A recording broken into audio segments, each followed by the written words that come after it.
ঘন কুয়াশা আর হিমশীতল বাতাসে গত 5 দিন ধরে উত্তরের জেলা কুড়িগ্রামে জনজীবন স্থবির হয়ে পড়েছে।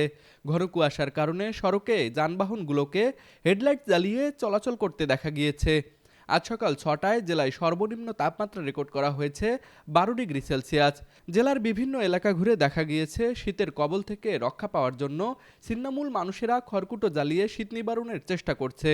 রাজারহাট কৃষি আবহাওয়া পর্যবেক্ষণাগারের ভারপ্রাপ্ত কর্মকর্তা সুবল চন্দ্র রায় জানান, আগামী কয়েকদিন শীত ও কুয়াশার প্রবণতা অব্যাহত থাকতে পারে এবং মৃদু শৈত্যপ্রবাহ বয়ে যেতে পারে। আজকের সর্বনিম্ন তাপমাত্রা কৃষি আবহাওয়া পর্যবেক্ষণাগার রাজারহাট কুড়িগ্রামে 12 ডিগ্রি সেলসিয়াস রেকর্ড করা হয়েছে। আগামী এক সপ্তাহের মধ্যে এই জেলার উপর দিয়ে শৈত্যপ্রবাহ বয়ে যাওয়ার সম্ভাবনা আছে।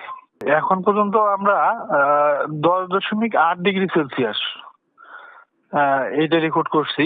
আর জানুয়ারিতে তাপমাত্রা অবশ্যই কমে যাবে, কারণ এটা শীতলতম মাস, আপনারা জানেন জলবায়ুগত কারণেই এটা তাপমাত্রা নিচে নামার সম্ভাবনা আছে।